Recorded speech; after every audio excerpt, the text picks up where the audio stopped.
Saya Ines Vela Fikna dengan NPM 027. Di sini saya akan membuat video mengenai materi teori-teori belajar yang mendukung pengintegrasian media pembelajaran berbasis ICT ke dalam pembelajaran. Pertama, di sini ada pendekatan objektivitas. Pendekatan objektivitas merupakan keperluan untuk memberikan fokus kepada bagaimana proses belajar. Jadi, pendekatan objektivitas ini merupakan paham atau aliran yang mana segala sesuatu diterima secara objektivitas. Lalu ada teori behaviorisme, adalah teori pembelajaran yang memakai rumusan rangsangan dan tanggapan, maksudnya yaitu lebih mementingkan respon yang dihasilkan, sedangkan prosesnya tidak terlalu penting. Implikasi dari behaviorisme dalam proses pembelajaran yaitu seorang guru selaku remaja diibaratkan dengan seorang penelitian, meneliti objeknya, yaitu siswa. Implikasi multimedia interaktif pada teori behavioristik yaitu program-program komputer yang dirancang dengan baik dapat menyediakan konsistensinya dalam rangsangan teknologi yang handal dan berimplikasi pada penguatan secara individual. Selanjutnya ada pendekatan konstruktivisme.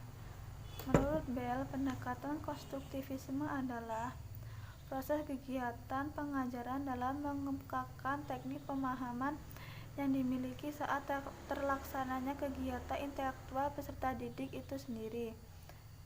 Teori sosial aktivisme merupakan sebuah tindakan yang dilakukan yang bertujuan untuk membawa perubahan di masyarakat.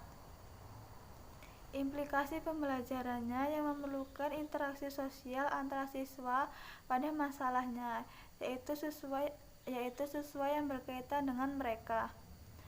Pembelajaran ini menekankan pada kegiatan kolaboratif dan koneksi yang ada di dunia nyata.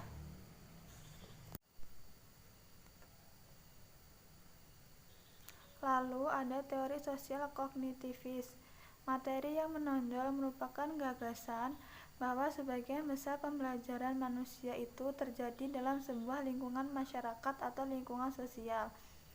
Implikasi proses pembelajaran ini mengajarkan di sekolah untuk penerapan teori kognitif adalah guru ketika menggunakan bahasa yang mudah dipahami oleh peserta didik dan memberi ruang bagi mereka untuk saling berbicara serta diskusi dengan teman-temannya.